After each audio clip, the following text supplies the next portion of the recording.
আমরা এই জুমায় জামিয়া সালাফিয়া ডাঙ্গিপাড়া পবা রাজশাহী বাইতুল হাম জামে মসজিদে খুতবা দেওয়ার লক্ষ্যে বিগত খুতবা হতে পবিত্রতার গুরুত্ব ও পবিত্রতার ফজিলত নিয়ে আজকে আলোচনা করব বলে আশা করছি ইনশাআল্লাহ।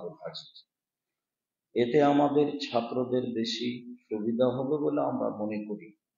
তাতে থাকবে সুন্দর করে ওযু করা, তাতে থাকবে ওযুর ফজিলত, তাতে থাকবে অপ্রয়োজনীয়ভাবে পানি খরচ না করা। এমনিতে ট্যাপ ছেড়া রাখা বা জোরে ছেড়া রাখা তা জায়েজ নয়, পানি অপচয় করা নিষেধ।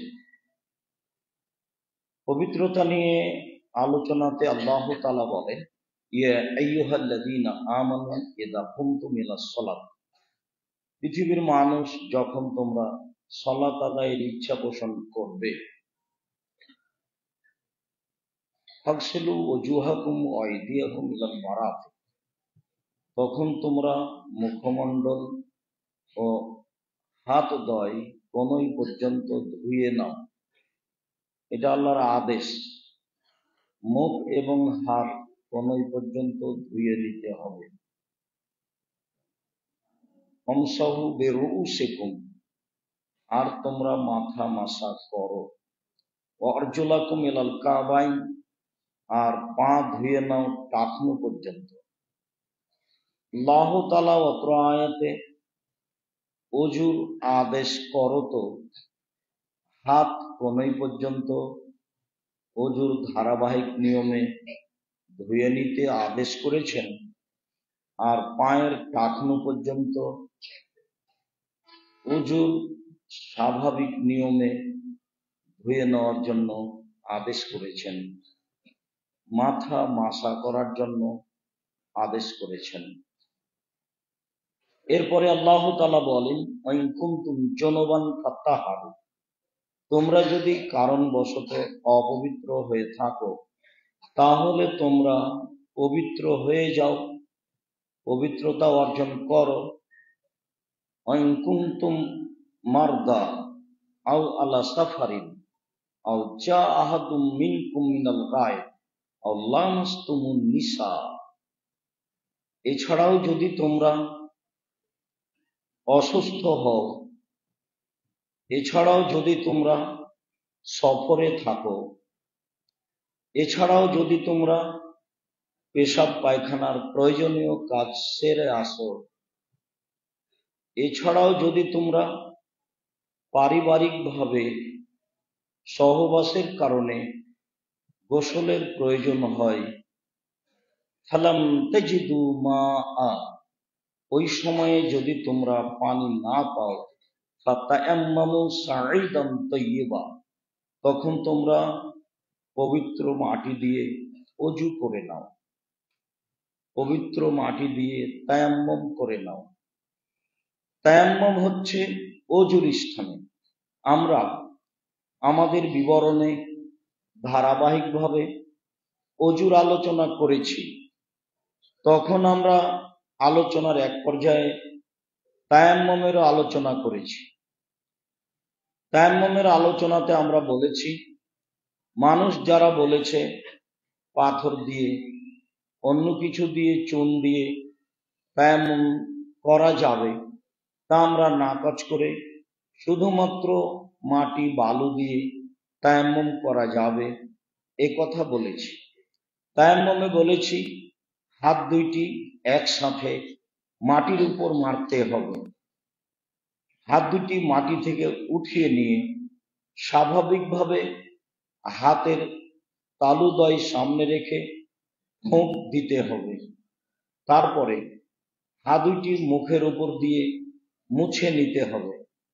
তারপর ডান হাতের তালু বাম হাতের পিঠের উপর দিয়ে এবং বাম হাতের তালু ডান হাতের পিঠের উপর দিয়ে মুছে নিতে হবে, তাহলেই হবে তায়াম্মুম। অবশ্যই তা হবে কবজির উপর দিয়ে কবজি, অবশ্যই তা কনুই পর্যন্ত নয়, অবশ্যই তা বগল পর্যন্ত নয়, অবশ্যই তা তায়াম্মুম করার জন্য দুইবার মাটির উপরে হাত মারতে হবে না। আমরা যারা ভারত, বাংলাদেশ, পাকিস্তানে শতকরা 95 জন মানুষ মাযহাব মেনে থাকি, তারাই দুইবার মাটির উপরে হাত মেরে তায়াম্মুম করি।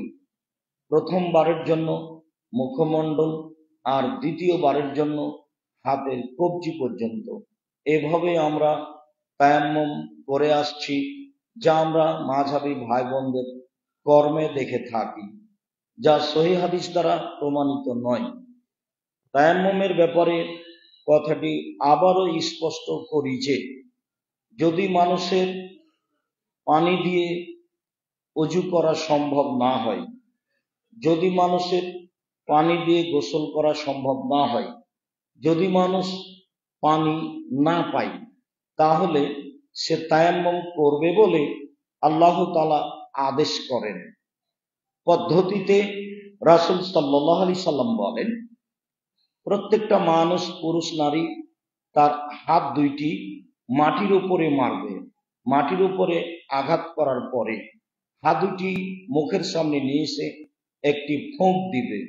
ফোঁক দেওয়ার পরে, এটা একটা সুন্নাত, ধুলাবালি থাক আর না থাক, তারপরে হাত দুইটি মুখের উপর দিয়ে মুছে নেবে। মুখের উপর দিয়ে মুছে নেওয়া শেষ হলে ডান হাতের পেট বাম হাতের পিঠের উপরে রেখে কবজি পর্যন্ত, এবং বাম হাতের পেট ডান হাতের কবজি পিঠের উপরে রেখে মুছে নিতে হবে। এটাই হলো তায়াম্মুম। বাস, আর দুশ্চিন্তা ভোগ করতে হবে না। যতদিন পর্যন্ত পানি না পাবে মানুষ, ততদিন পর্যন্ত মাটি দিয়ে তায়াম্মুম করবে এবং তাতে সে পবিত্র হবে। যে কোনো অপবিত্রতা থেকে পবিত্রতা অর্জনের পদ্ধতি পানি না থাকলে তায়াম্মুম। পানি নেই, তখন তায়াম্মুম করবে, এটাই ঠিক। আবার পানি আছে কিন্তু অসুস্থতার কারণে তায়াম্মুম করছে না, কিন্তু অজু করবে, এটা ঠিক না। অজু করতে পারবে না। যখন সে পানি ব্যবহার করতে পারছে না, তখন তাকে তায়াম্মুম করতে হবে, এটাই বিধান। চলেন এ ব্যাপারে রাসূল সাল্লাল্লাহু আলাইহি সাল্লাম ফজিলত গুরুত্ব হিসেবে যা বলেন। আবু মালিক আশআরী রাদিয়াল্লাহু তাআলা আনহু বলেন, রাসূল সাল্লাল্লাহু আলাইহি ওয়াসাল্লাম বলেছেন, আত-তাহুরু শাতরুল ঈমান, পবিত্রতাই হচ্ছে অর্ধেক ঈমান। কালেমা পড়ে মানুষ ঈমান আনে, কিন্তু পুরো জীবনের মানুষের পবিত্রতার মাধ্যম হচ্ছে অজু, পরিষ্কার থাকা। এটাই হচ্ছে অর্ধেক ঈমান। যদি মানুষ পরিষ্কার না থাকে, শরীর হাত পরিষ্কার না করে, কাপড় চোপড় পরিষ্কার না রাখে, তাহলে তার ঈমানে ঘাটতি আছে বা তার অর্ধেক ঈমান। এটাই কথা যা রাসূল সাল্লাল্লাহু আলাইহি সাল্লাম বললেন। অত্র বুখারী মুসলিমের হাদিসের প্রথম বাক্যটি এটাই, যে পবিত্রতাই হচ্ছে অর্ধেক ঈমান। তারপরে তিনি বলেন, সালাত হচ্ছে আলো। সালাত বিচারের মাঠে আলো হবে। বিচারের মাঠ হবে বড় অন্ধকার এক পর্যায়ে। তারপরে তিনি বলেন, অস্তাবর দিয়ে, ধৈর্য হচ্ছে আলো। মানুষ এখন ধৈর্যের কথা বলে, কিন্তু ধৈর্য ধারণ করা লাগে কখন বা কিভাবে তা মানুষ প্রয়োজন মনে করে না, তা মানুষ বুঝতেও চায় না। রাসূল সাল্লাল্লাহু আলাইহি সাল্লাম বললেন যে ধৈর্য হচ্ছে আলো। তিনি বললেন, অসাদাকাত বুরহান, দান হলো দলিল। তারপরে তিনি বললেন, আল কোরআন হুজ্জাতুল লাকা ওয়া আলাইকা, কোরআন মানুষের পক্ষেও হতে পারে, কোরআন মানুষের বিপক্ষেও হতে পারে। মানুষ যদি নিয়মিত কোরআন তেলাওয়াত করে, তাহলে কোরআন মানুষের পক্ষে থাকবে বিচারের মাঠে। যদি মানুষ নিয়মিত কোরআন তেলাওয়াত না করে, তাহলে কোরআন বিচারের মাঠে মানুষের বিপক্ষে থাকবে, যা মানুষের জন্য বড় বিপজ্জনক কারণ হয়ে দাঁড়াবে। অত্র হাদিসে রাসূল সাল্লাল্লাহু আলাইহি ওয়াসাল্লাম এই বাক্যটিও বলেছেন যে, সুবহানাল্লাহ ওয়াল হামদুলিল্লাহ তামলাউ মা বাইনাস সামাওয়াতি ওয়াল আরদ, সুবহানাল্লাহ আলহামদুলিল্লাহ বললে আকাশ জমিনের ফাঁকা নেকিতে পূর্ণ হয়ে যায়। এ দিয়ে আল্লাহ তাআলাকে পবিত্র ঘোষণা করা হয়, যার কারণে এর নেকি বেশি, যার কারণে মানুষকে সুবহানাল্লাহ, আলহামদুলিল্লাহ, আল্লাহু আকবার বলে তাসবিহ জিকির আজকার করতে বলা হয়েছে। যার কারণে রাসূল সাল্লাল্লাহু আলাইহি সাল্লাম বলেছেন সুবহানাল্লাহি ওয়া বিহামদিহি সুবহানাল্লাহিল আযীম। এই দুটা তাসবিহর নেকি বিচারের মাঠে নেকির পাল্লায় ভারী।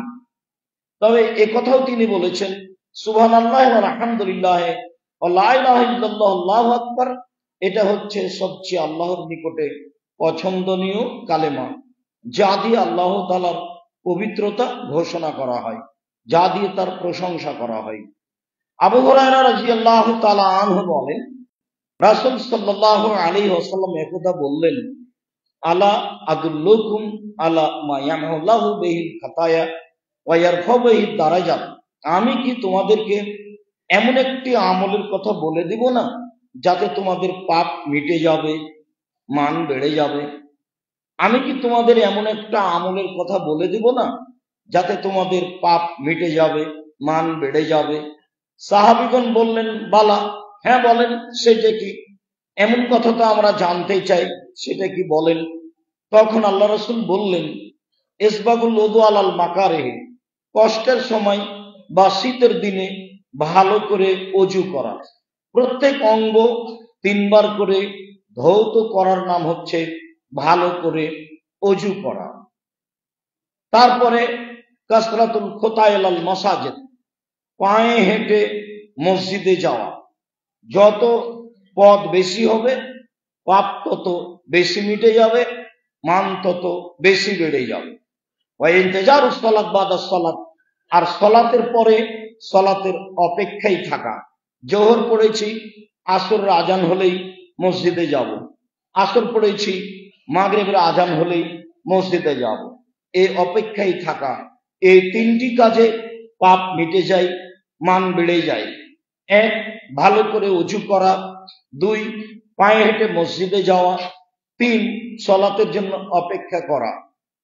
রাসূল সাল্লাল্লাহু আলাইহি সাল্লাম অত্র হাদিসে এই কথাও বলেছেন যে এটাই হচ্ছে রেবাত বা দেশের বর্ডারে পাহারা দেওয়া, বা ভালো কাজের উপরে প্রহরী হিসেবে প্রস্তুত থাকা, বা শত্রুকে ঠেকানোর জন্য প্রস্তুত থাকা, যা দিয়ে সহজেই জান্নাত পাওয়া যাবে।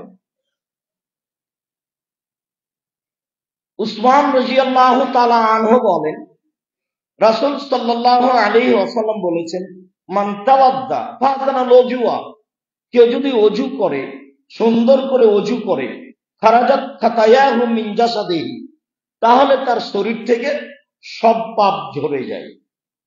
হাত্তা তাখরুজা মিন জাসাদিহি, খারাজাত খাতায়াহু হাত্তা তাখরুজা মিন জাসাদিহি, তার সব পাপ ঝরে যায়। এমনকি শরীরে যেসব তার পাপ রয়েছে, বা তাহতা মিন আযফারিহি, নখের নিচে যেসব পাপ রয়েছে, সেই পাপগুলিও ঝরে যায়। সুন্দর করে অজু করলে পাপ ঝরে যায়, এ কথা রাসূল সাল্লাল্লাহু আলাইহি ওয়াসাল্লাম বলেন। উসমান রাদিয়াল্লাহু তাআলা আনহু বলেন রাসূল সাল্লাল্লাহু আলাইহি ওয়াসাল্লাম বলেছেন, মা মিন মুসলিমিন তাহাজুরুহু সালাতুন মাকতুবাতুন, যে কোনো পুরুষ নারী এমন অবস্থায় হলো যে তার নিকটে ফরজ সালাত চলে এসেছে, ফরজ সালাতের সময় হয়ে গেছে। ফাকিহুসনু ওযুআহা ওয়া রুকুআহা ওয়া খুশুআহা, এই সময় যদিও সুন্দর করে অজু করে, সুন্দর করে রুকু করে, বিনয়ের সাথে ভয় ভীতি নিয়ে সালাত আদায় করে, তাহলে রাসূল সাল্লাল্লাহু আলাইহি সাল্লাম বলছেন যে ইল্লা কাফফারাতান মিনাল খাতায়া মিনাল জুনুবি মিন কাবলিহি মিনাদ দুনুবি, তার অতীতের যত পাপ আছে সব ঝরে যাবে। যদি তার অজু সুন্দর হয়, যদি তা ভয় ভীতি নিয়ে হয়, যদি তা অজুর নিয়মে হয়ে থাকে, তাহলে অতীতের সব পাপ ঝরে যাবে বলে রাসূল সাল্লাল্লাহু আলাইহি সাল্লাম বলেছেন। হাদিস বুখারী মুসলিম। অন্য এক বর্ণনায় এসেছে, আবু হুরায়রা রাদিয়াল্লাহু তাআলা আনহু বলেন রাসূল সাল্লাল্লাহু আলাইহি ওয়াসাল্লাম বলেছেন, আল উযু ইহদিমু মা কানা কাবলাহু, ওযু অতীতের সব পাপকে মুছে দেয়। ওযু অতীতের সব পাপকে মুছে দেয়। ওযু করলে সে নিষ্পাপ হয়ে যায়, যা আমরা ধারাবাহিক হাদিসে অবগত হতে পারব।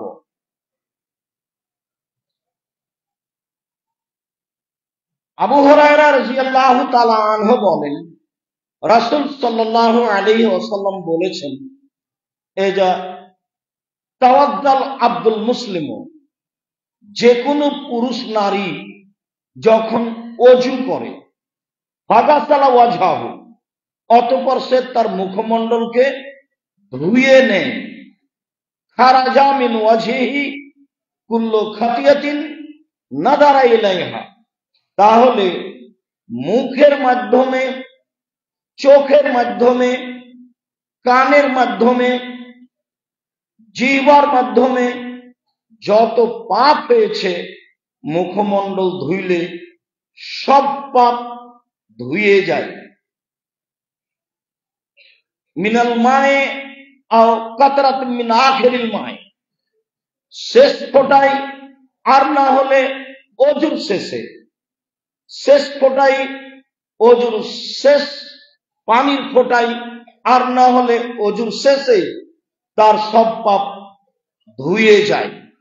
রাসূল সাল্লাল্লাহু আলাইহি ওয়াসাল্লাম বলেন, ফাইদা গাসালা ইয়াদাইহি, যখন মানুষ তার দুই হাত ওযুর জন্য ধুয়ে নেয়, খারাজা মিন ইয়াদাইহি কুল্লু খাতিয়াতিন বাতা সাথা ইয়াদাহু, যখন তার দুই হাত ধুয়ে নেয়, তো দুই হাতের মাধ্যমে যত পাপ হয়েছে সব পাপ ঝরে যায় ওযুর পানির সাথে, আর না হলে ওযুর পানির শেষ ফোঁটার সাথে। রাসূল সাল্লাল্লাহু আলাইহি সাল্লাম বলেন, ফাইদা গাসালা রিজলাইহি, যখন ওযু করতে গিয়ে মানুষটি তার দুই পা ধুয়ে নেয়, খারাজা মিন রিজলাইহি কুল্লু খাতিয়াতিন মাসা রিজলাহু, তার দুই পায়ের মাধ্যমে চলে যে পাপ হয়েছে সেই পাপ ঝরে যায়। মাল মায়ে ও মা আখিরে কাতিল মায়ে, পানির সাথে ঝরে যায়, আর না হলে ওযুর পানির শেষ ফোঁটার সাথে ঝরে যায়। এই কথা বলার পরে রাসূল সাল্লাল্লাহু আলাইহি সাল্লাম বলেন, সুম্মা ইয়াখরুজু নাকিয়ান মিনাদ দুনুবে, এরপরে লোকটা মসজিদে যায় নিষ্পাপ হয়ে, তখন আর তার কোনো পাপ থাকে না। অবশ্যই রাসূল সাল্লাল্লাহু আলাইহি সাল্লাম একথাও বলেছেন, যখন মানুষ বাসায় ওযু করে মসজিদে যায় ফরজ সালাত আদায়ের জন্য, তখন সে নেকি পায় হজ ওমরার সমান। বাড়ি থেকে ওযু করে বের হতে হবে আর সালাতের উদ্দেশ্যেই বের হতে হবে, তাহলে এই নেকি হবে। রাসূল সাল্লাল্লাহু আলাইহি ওয়াসাল্লাম বলেন। উসমান রাদিয়াল্লাহু তাআলা আনহু বলেন, রাসূল সাল্লাল্লাহু আলাইহি ওয়াসাল্লাম বলেছেন, মান তাওয়াদ্দা ওযুই হাজা, একদা উসমান রাদিয়াল্লাহু তাআলা ওযু করে দেখালেন, যে ওযু রাসূল সাল্লাল্লাহু আলাইহি সাল্লাম করেছেন, সেই ওযু শেষে তিনি বললেন যে আল্লাহর নবী বলেছেন, মান তাওয়াদ্দা ওযুই হাজা, কেউ যদি আমার মতো এইভাবে ওযু করে, সুন্দর করে ওযু করে, বা ইসাল্লি রাকাতাইন, তারপরে 2 রাকাত সালাত আদায় করে, অলাম ইউহাদ্দিসু নাফসাহু ফীমা বিশাইইন, আর তাতে যদি কোনো অপ্রয়োজনীয় কথা না বলে, মনে মনে কথা না বলে, বা কোনো কথাই যেন ভিতরে না আসে, মনে না আসে, আল্লাহু আকবার বললেই শয়তান আপনার অন্তরে অনেক কথা জাগাবে। রাসূল সাল্লাল্লাহু আলাইহি সাল্লাম বলেন, কেউ যদি এইভাবে ওযু করে আর 2 রাকাত সালাত আদায় করে, 2 রাকাত সালাতে মনে মনে কথা না বলে, তাহলে গোফেরা লাহু মা তাকাদ্দামা মিন জামবিহি, তার অতীতের সব পাপ ক্ষমা। অবশ্য অত্র হাদিসে অজুর সাথে সলাতের কথা রয়েছে, আর উপরের হাদিসগুলিতে অজুর সাথে সলাতের কথা ছিল না, বরং এভাবেই আল্লাহ রাসূল বলেছেন যে অজু যদি সুন্দর হয় তাহলে অতীতের সব পাপ ক্ষমা হয়ে যাবে। এই হাদিসে যে ভাষা ব্যবহার করা হয়েছে সেই ভাষা ইসলাম গ্রহণের ব্যাপারেও বলা হয়েছে। তাতে রাসূল সাল্লাল্লাহু আলাইহি ওয়াসাল্লাম বলেছেন, কোন মানুষ যদি ইসলাম গ্রহণ করে তাহলে ইহদামা কানা কাবলাহু, অতীতে তার যা পাপ যে কোনো অন্যায় থেকেছে সব ধরে যাবে। ঠিক অনুরূপী মানুষ যদি সুন্দর করে অজু করে তাহলে অতীতে যে পাপ ছিল সব পাপ ঝরে যাবে। এই কথা রাসূল সাল্লাল্লাহু আলাইহি সাল্লাম বলেন। আমরা বিষয়টি ভালোভাবে বুঝে আমল করার চেষ্টা করব ইনশাআল্লাহুল আজিজ। আল্লাহুম্মা সাল্লি আলাইহি আল্লাহুম্মা বারিক।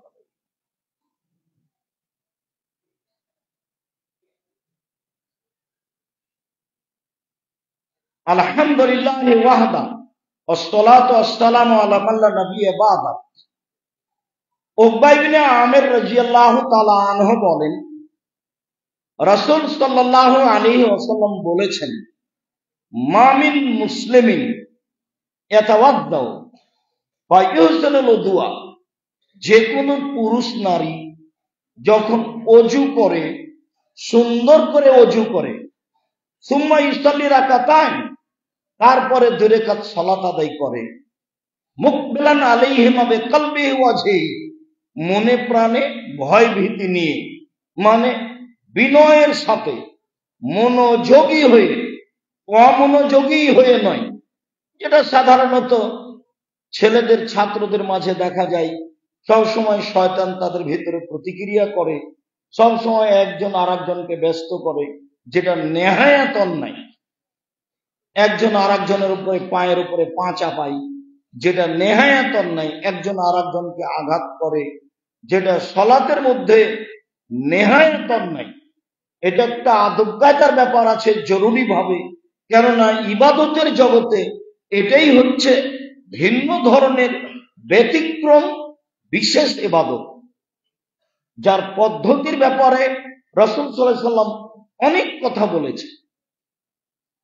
তাতে তিনি একবার বলেছেন যে রাসূল সাল্লাল্লাহু আলাইহি ওয়াসাল্লাম বলেন, as-salatu salasatu aflasin, সালাত 3 ভাগে বিভক্ত।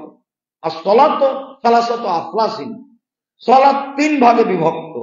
at-তুহুরু সুলুসুন, ওযু হলো 3 ভাগের 1 ভাগ। ও রুকুউ সুলুসুন, রুকু হলো 3 ভাগের 1 ভাগ। ও সুজুদ সুলুসুন, সিজদা হচ্ছে 3 ভাগের 1 ভাগ। হবে না তাহলে হাক্কেহা, যেই এইগুলিকে ঠিক ঠিক আদায় করলো, কবুলাত সালাতু ও কবুলা সাইর আমালিহি, তাহলে তার সালাত কবুল করা হবে, তার সব আমল কবুল করা হবে। ওয়াইন রুদ্দাত আলাইহি সালাতু, আর যদি সালাত তার উপর প্রত্যাখ্যান করা হয়, তার নিয়মের কারণে যদি সালাত কবুল না হয়, তাহলে রুদ্দা আলাইহি সাইর আমালিহি, তার সব আমল প্রত্যাখ্যান করা হবে।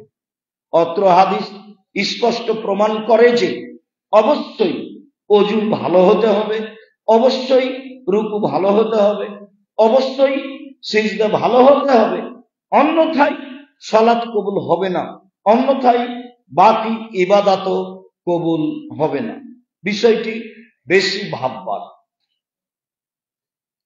আব্দুল্লাহ ইবনে আব্বাস রাদিয়াল্লাহু তাআলা আনহু বলেন, রাসূল সাল্লাল্লাহু আলাইহি সাল্লাম একদা বললেন, আল্লাহ তাআলা বলেন, মানে হাদিসে কুদসি, আমাদের নবী বলছেন, আল্লাহ তাআলা বলেন, ইয়া মুহাম্মদ হাল তাদরি ফিমা ইয়াকতাসিমুল মালাউল আলা, মুহাম্মদ আপনি কি বলতে পারেন উপরে কি বিষয়ে হইচই হচ্ছে?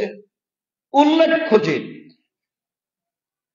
আল্লাহ আমাদের নবীকে মুহাম্মদ নাম ধরে ডেকেছেন। জিবরাইল আলাইহিস সালাম আমাদের নবীকে মুহাম্মদ বলে নাম ধরে ডেকেছেন। সাহাবীগণ বলতেন, ইয়া রাসূলুল্লাহ, হে আল্লাহর রাসূল। তারা বলতেন, আল্লাহ রাসূল বলেছেন, আল্লাহ রাসূল দিয়েছেন, আল্লাহ রাসূল করেছেন, আল্লাহ রাসূল খেয়েছেন। দুঃখজনক হলেও সত্য যে এই শব্দগুলি ছেড়ে দিয়ে ভারত, বাংলাদেশ, পাকিস্তানের আলেম ওলামা, সাধারণ মানুষ বলে হুজুরে পাক সাল্লাল্লাহু আলাইহি সাল্লাম। হুজুরে পাক মানে, হুজুর মানে আল্লাহ রাসূল হাজের কোনোদিন মরবেন না, হাজের না, যার কারণে মিলাদ বলার সময় তারা দাঁড়িয়ে যায়, মানে নবী চলে এসেছে।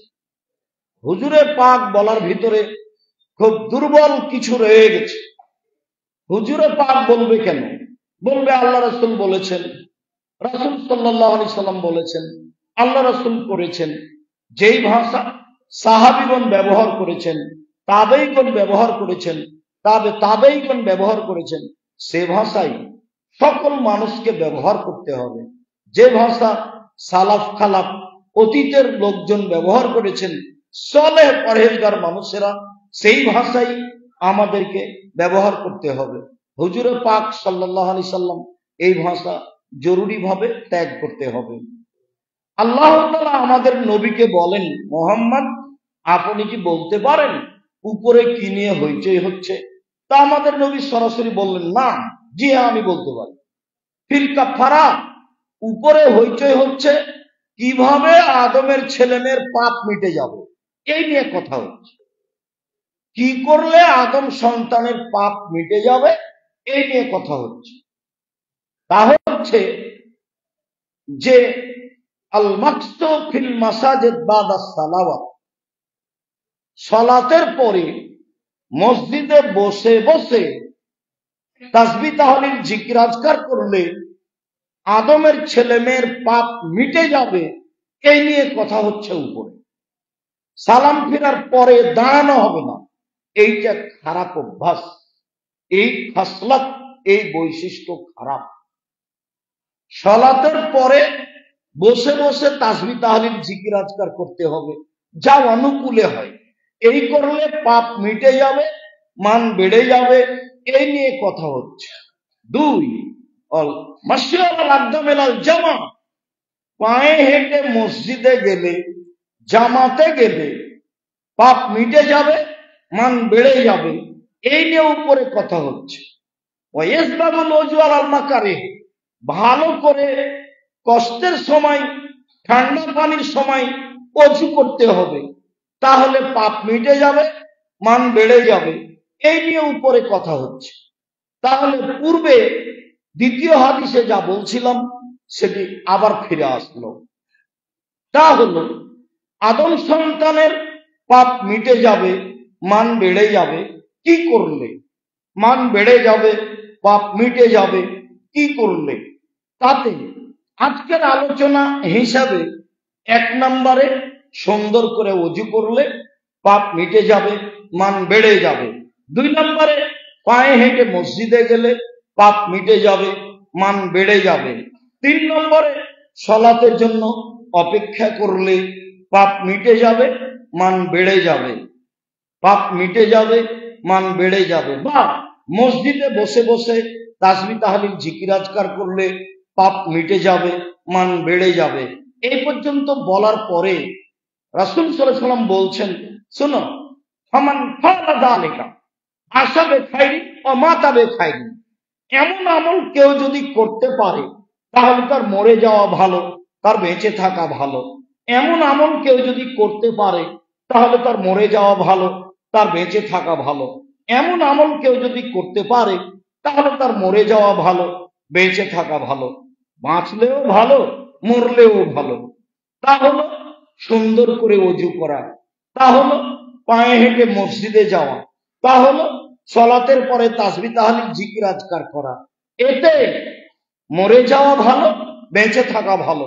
এরপরে আরো জোরালো একটি বাক্য তিনি বলেন, ওয়াকানা মিন খাতিয়াতিহি কায়ামিন ওয়ালাদাতহু উম্মুহু, এরপরে লোকটা হয়ে যায় সেই দিনের মতো যেদিন তার মাতাকে জন্ম দিয়েছে, নিষ্পাপ হয়ে যায়। এরপরেও সে লোকটি হয়ে যায় সেই দিনের মতো যেদিন তার মাতাকে জন্ম দিয়েছে, নিষ্পাপ হয়ে যায়। সুন্দর করে ওযু করলে, পায়ে হেঁটে মসজিদে গেলে, মসজিদে বসে বসে তাসবিহ তাহলিল জিকির আজকার করলে লোকটা হয়ে যায় পাপ থেকে সেই দিনের মতো যেদিন তার মাতাকে জন্ম দিয়েছে, নিষ্পাপ হয়ে যায়। কথাটি আল্লাহ রাসূল আর অন্য জায়গাতে এভাবে বলেছেন যে কেউ যদি হজ করে হজ যদি কবুল হয়ে যায় তাহলে লোকটি হয়ে যায় সেই দিনের মতো যেদিন তার মাতাকে জন্ম দিয়েছে, নিষ্পাপ হয়ে যায়। কথাটি আল্লাহ রাসূল আরো অন্য জায়গাতে এভাবে বলেছেন, কারো যদি জ্বর অসুখ হয় কেউ, তারপরেও বলে আলহামদুলিল্লাহ, তাহলে লোকটি হয়ে যায় সেই দিনের মতো যেদিন তার মাতাকে জন্ম দিয়েছে, নিষ্পাপ হয়ে যায়। এখানে একটি হাদিস উল্লেখ্য যে রাসূল সাল্লাল্লাহু আলাইহি ওয়াসাল্লাম বলেছেন, বুখারী মুসলিমের হাদিস, কারো যদি গায়ে জ্বর হয় তাহলে তার পাপ ঝরে যায় কামারের ভাটিতে কর্মকারের হাপরে লোহা স্বর্ণ চাঁদি দিলে, কিছুক্ষণ পরে লাল হয়ে গেলে ও থেকে ময়লা ঝরে যায়, যেমন জ্বর হলে পাপ ঝরে যায় তেমন। কামারের ভাটিতে হাপরে লোহা স্বর্ণ চাঁদি দিলে লাল হয়ে গেলে পাপ ময়লা ঝরে যায়, যেমন মানুষের জ্বর হলে, পুরুষ নারীর গায়ে জ্বর আসলে তেমনি ভাবে পাপ ঝরে যায়। এই কথা রাসূল সাল্লাল্লাহু আলাইহি ওয়াসাল্লাম বলেন। যদিও আমাদের দেশের লোক বা এখন বর্তমান মানুষের হাতে টাকা পয়সা হলেই, মাথা ব্যথা হলেই তারা চিকিৎসার জন্য সিঙ্গাপুর যেতে চায়, ধৈর্যের হিসাব তারা করে না। ধৈর্য ধারণ করলে রোগের কারণে, জ্বরের কারণে মানুষের পাপ মিটে যাবে, এ কথাই ঠিক। সম্মানিত দিনী ভাই ও বোন, সম্মানিত মসজিদের মুসল্লি, রাসূল সাল্লাল্লাহু আলাইহি ওয়াসাল্লাম এই হাদিসের শেষে আরো একটি কথা, গুরুত্বপূর্ণ কথা বললেন। তিনি বললেন, মুহাম্মদ ইজা সাল্লাইতা ফাকুল, যখনই তুমি সালাত আদায় করবে তখনই তুমি বলবে। এটা আল্লাহ আমাদের নবীকে আদেশ করছেন। শোনেন, আপনি যখনই সালাত আদায় করবেন তখনই আপনি বলবেন, আল্লাহুম্মা ইন্নী আসআলুকা ফিল খায়রাতি ওয়া তারকাল মুনকারাতি হুব্বাল মাসাকিন, আল্লাহ তোমার কাছে চাচ্ছি অপছন্দ কর্ম ছেড়ে দিতে, পছন্দনীয় কর্ম করতে, আর ফকির মিসকিনের ভালোবাসা তোমার কাছে চাই। ফকির মিসকিনকে ভালোবাসা তোমার কাছে চাই, অপছন্দ কর্ম ছেড়ে দেওয়া তোমার কাছে চাই, ভালো কর্ম করা।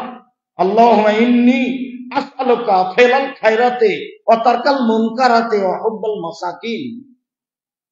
যারা শতবার চেষ্টা করেও অন্যায় পাপ থেকে ফিরে আসতে পারি না, তাদেরও এই দোয়াটি সিজদায় পড়া ভালো। রাসূল সাল্লাল্লাহু আলাইহি সাল্লাম বলছেন, আমাকে আল্লাহ তাআলা এই দোয়াটি পড়ার জন্য আদেশ করলেন।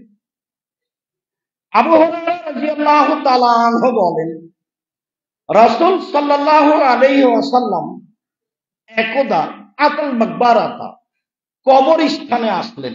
আল্লাহর নবী কবরস্থানে এসে বলছেন, আসসালামু আলাইকুম আহলাদ দিয়ারে মিনাল মুসলিমিনা ওয়াল মুমিনিন, হে কবরবাসী, তোমাদের প্রতি শান্তি অবতীর্ণ হোক।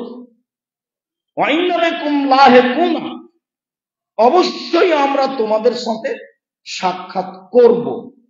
এইটুকু বলার পরে তিনি বলছেন, ইন্নী ওয়াদাতু আন্না রাআইনা ইখওয়ানা, আমার মনটা চাই যে আমি আমার ভাইদের সাথে সাক্ষাৎ করি। এই কথা মুহাম্মদ সাল্লাল্লাহু আলাইহি ওয়াসাল্লাম বললেন। কবরের পাশে এসে এই বাক্য বলে ফেললেন যে আমার মনটা চাই যে আমি আমার ভাইদের সাথে সাক্ষাৎ করি। এটুকু বলতেই সাহাবীগণ বলছেন, কেন আওয়াল আসনা ইখওয়ানাকা, আমরা কি আপনার ভাই নই? আপনি এভাবে বললেন মানে? কবরে এখানে সালাম দিয়ে বলছেন আমার মনটা চাই যে আমি আমার ভাইদের সাথে সাক্ষাৎ করি, কেন আমরা কি আপনার ভাই নই? তখন আল্লাহ রাসূল উত্তরে বলছেন, আনতুম আসহাবি, তোমরা হচ্ছ আমার সাথী, তোমরা হচ্ছ আমার সাহাবী, তোমরা হচ্ছ আমার সঙ্গী। ওয়া ইখওয়ানুনা আল্লাযীনা লাম ইয়াতু বাদু, আর আমার ভাই হচ্ছে ওরা যারা এখনো আসেনি, আমার অবর্তমানে যারা আসবে তারা আমার ভাই। এই কথা মুহাম্মদ সাল্লাল্লাহু আলাইহি ওয়াসাল্লাম বললেন। তখন সাহাবীগণ বললেন, কাইফা তারিফু আল্লাযী লাম ইয়াতি মিন উম্মাতিকা, যে আসেইনি আপনার উম্মাতের, তাকে আপনি চিনবেন কিভাবে? এটা সাহাবীগণ বলে ফেললেন। তার মানে বিবেকের একটু কথা উল্টা হলে সাহাবীগণ ধরে বসতেন যে এটা কেমন কথা। আপনি তাদেরকে চিনবেন কিভাবে? যারা আসেনি তারা আপনার ভাই, আপনি আপনার ভাইদের চিনবেন কিভাবে? এই কথা আল্লাহ রসুল বললেন। তখন আল্লাহ রসুল বলছেন, আচ্ছা দেখো তো, আর এই তোমাদের মতামত কি? লাউ আন্না রাজুলান লাহু খাইলুন গুরুন মুহাজ্জালুনা, কারো যদি একটা ঘোড়া থাকে, সাদা লাল থাকে, কপালে সাদা দাগ থাকে, হাঁটুতে সাদা দাগ থাকে, যদি কারো ঘোড়া থাকে সাদা লাল চকমকে, বাইনা জাহারাই খাইলিন বহমিন দহমিন, হাজারো লাখো বিকট কালো ঘোড়ার মাঝে, খুব কালো ঘোড়া বাকি হাজারো লাখো ঘোড়ার মাঝে যদি সাদা লাল একটি ঘোড়া থাকে কারো, হালিয়ারেফো হালিয়ারেফো খাইলাহু হালিয়ারেফো খাইলাহু, সে কি তার ঘোড়া চিনতে পারবে? এইটা সাহাবীগণকে জিজ্ঞাসা করলেন আল্লাহর নবী। তখন সাহাবীগণ বলেন, হ্যাঁ তা তো পারবে। তখন আল্লাহ রাসূল বলছেন, শোনো, আমার উম্মত হুম ইয়াতুনা ইয়াউমাল কিয়ামা মিন আসারিল ওজুয়ে গুররান মুহাজ্জালিনা, বিচার মাঠে আমার উম্মত ওজুর জায়গাগুলি চকচকে অবস্থায় আসবে, তাদের ওজুর অঙ্গগুলি চকচক চকচক করবে। ওই লোকটা যেমন সাদা লাল দেখে হাজারো কালো ঘোড়ার মধ্যে নিজের ঘোড়া চিনে নিবে, আমি মুহাম্মদ সাল্লাল্লাহু আলাইহি সাল্লাম আমার উম্মতের ওজুর জায়গাগুলি দেখে আমি তাদের চিনে নিব। অন্য এক বর্ণনায় এসেছে, সাহাবীগণ বললেন, কাইফা তারিফু উম্মাতুকা মিন বাইনিল উমামি ফিমা বাইনা নূহিল উম্মাতিকা, হাজার হাজার কোটি কোটি মানুষ চলে গেছে, নূহ থেকে নিয়ে আমার আপনার উম্মত পর্যন্ত কত মানুষ গেছে, আপনি তাদের কিভাবে চিনবেন? তখন আল্লাহ রাসূল বলছেন, শোনো, হুম ইয়াতুনা মিন আসারিল ওজুয়ে, তারা আসবে বিচারের মাঠে ওজুর চকচকে চিহ্ন নিয়ে। এক, দুই, তারপরে বলছেন লাইসা কাযালিকা গায়রুহুম, অন্যরা কেউ এভাবে আসবে না। তাহলে একবারে আদম থেকে নিয়ে কিয়ামত পর্যন্ত রাসূল সাল্লাল্লাহু আলাইহি সাল্লামের উম্মত ব্যতীত ওজুর চেহারা চকচকে হয়ে আর কেউ আসবে না, শুধু আমরাই। শুধু রাসূল সাল্লাল্লাহু আলাইহি সাল্লামের উম্মতই বিচার মাঠে ওজুর অঙ্গগুলি চকচক অবস্থায় আসবে, যা তিনি বললেন। তিনি আরো বললেন, ওয়ারিফুহুম আন্নাহুম ইউতুনা কুতুবাহু বিআইদিহিম, আমার উম্মতের ডান হাতে আমলনামা দেওয়া হবে, এইটা আমি দেখে চিনে নিব। আবার বলছেন, ওয়ারিফুহুম তাসানা বাইনা আইদিহিম যুরিয়াতুহুম তাসা বাইনা আইদিহিম যুরিয়াতুহুম, তাদের সামনে তাদের ওইসব ছোট ছোট ছেলে মেয়ে যেগুলো বাল্য অবস্থায় মারা গেছে, তারা ছুটাছুটি করবে, আমি এইটা দেখে আমার উম্মত চিনে নিব। তাহলে তিনি তার উম্মতকে চিনে নেওয়ার তিনটি চিহ্ন আলামত উল্লেখ করলেন। তার একটা হলো যে আমাদের নবী মুহাম্মদ সাল্লাল্লাহু আলাইহি সাল্লামের উম্মত বিচারের মাঠে আসবে ওজুর চিহ্নগুলি চকচকে চকমকে অবস্থায়, যা দেখে আল্লাহর নবী আমাদেরকে চিনে নেবেন। দুই, আমাদের ভালো মানুষের হাতের ডান হাতে আমলনামা দেওয়া থাকবে, এইটা দেখে তিনি চিনে নেবেন এইগুলি আমার উম্মত। তিন, যারা আমরা ভালো বাল্য অবস্থায় ছেলে মেয়ে মারা গেছে, এই ছেলে মেয়েগুলি বিচারের মাঠে তাদের সামনে ছোটাছুটি করবে, এইটা দেখে রাসূল সাল্লাল্লাহু আলাইহি সাল্লাম চিনে নেবেন এইটা আমার উম্মত।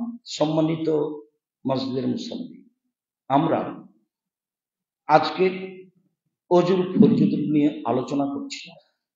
এইগুলি আমরা অবশ্য ধারাবাহিকভাবে পেশ করেছি মিরপুর 12 পল্লবী দাওয়াত সেন্টারের নিয়মিত জুমার খুতবায়। এগুলো যান্ত্রিকভাবে ধরা হয়েছে, সেগুলো আপনারা ইচ্ছা করলে সময়ের গতিতে সহজেই দেখতে পারেন। বিষয়ভিত্তিক আমরা নিয়মিত আলোচনা পেশ করেছি। আজকের আলোচনায় আমরা উপস্থিত যারা মসজিদে আছেন তাদের জোরালোভাবে বলছি যে সুন্দরভাবে অজু করবেন। আব্দুল্লাহ ইবনে মুকাফফা রাদিয়াল্লাহু তাআলা আনহু বলেন, রাসূল সাল্লাল্লাহু আলাইহি সাল্লাম বলেছেন, একুনু ফি হাযিল উম্মাহ কওমুন ইয়াতাদুনা ফিত তুহুরে ওয়াদ দুআয়ে। অচিরে আমার উম্মত আমার পরে এমন হয়ে যাবে, তারা অজুতে সীমা লঙ্ঘন করবে আর দোয়াতে সীমা লঙ্ঘন করবে। দোয়াতে সীমা লঙ্ঘন করা হচ্ছে চিৎকার করে দোয়া করা, যেটা আমাদের দেশে ফরজ সালাতের পরে বিভিন্ন জায়গাতে ইমাম মুক্তাদি হয়ে থাকে। এটা হলো চিৎকার করে দোয়া করা, মানে দোয়াতে সীমা লঙ্ঘন করা। আর আমাদের পানি ব্যবহারে সীমা লঙ্ঘন হবে, যেটা আমরা করছি। কাজে আমরা এখানে জামিয়ার ছাত্রদেরকে বিশেষভাবে বলতে চাই যে তোমরা যখনই ট্যাপটা ছাড়ছ তখন স্বাভাবিকভাবে ছাড়তে হবে, যাতে করে তোমার অজু করা সহজ হয়। এমনি তুমি ছেড়ে দিলে পানি আসতেই থাকছে, এটা তোমার জন্য ক্ষতি। এটা নেয়ামত, একটা পানি আল্লাহর অনেক বড় নেয়ামত, সেইটাকে তুমি অপচয় করছো, নষ্ট করছো, মানে অপমান করছো। এই নেয়ামতকে অপমান করলে ফলাফল তোমাকেই ভোগ করতে হবে।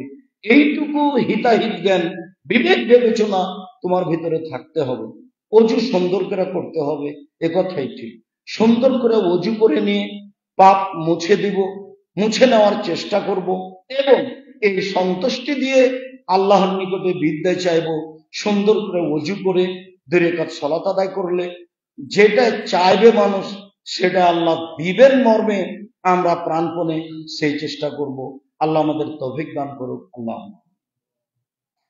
অজু সুন্দর করার পাশে আমি তো অনেকদিন পরে আপনাদের সাথে সাক্ষাৎ করি, সময়ের গতিতে তা হয়ে আসে না। তাতে আমি বলতে চাই, অবশ্যই জামিয়া সালাফি যেন আপনাদের প্রাণের প্রতিষ্ঠান হয়। আমার বা আমাদের ভুলের কারণে জামিয়া সালাফের ক্ষতি হোক, এটা আমরা কোনোদিন চাই না। মানুষ হিসাবে যদি কোথাও ত্রুটি থাকে, তাহলে আমরা বলি আল্লাহকে, আল্লাহ আমরা ত্রুটি নিয়ে জামিয়া সালাফের সেবা করতে চাই না। যেখানে ত্রুটি আছে সেটা তুমি অবগত করালে আমরা মানুষ হিসাবে ছেড়ে দেওয়ার চেষ্টা করব ইনশাআল্লাহ। আর যদি কোনো ত্রুটি থাকে যেটা আমরা জানতে পারি না বা তোমার পক্ষ থেকে অবগত হতে পারি না, তাহলে তুমি আমাদের শ্রম দিয়ে সেটা পার করে দিও। ওই ক্ষতি দিয়ে যেন জামিয়া সালাফের ক্ষতি না হয়, এবং তা দিয়ে যেন আমাদের পরকালের ক্ষতি না হয়। আমরা তোমাকে সন্তুষ্ট করতে এসে পরকালের ক্ষতি হোক, এটা আমরা চাই না।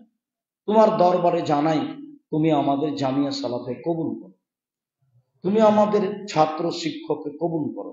ছাত্রদের পিতামাতারা এখানে খুব সাধ করে পাঠিয়েছে যে আমার ছেলেটা বড় আলেম হবে, মানুষের মতো মানুষ হবে, দিনের বড় খাদেম হবে, এ উদ্দেশ্যে তারা পাঠিয়েছে।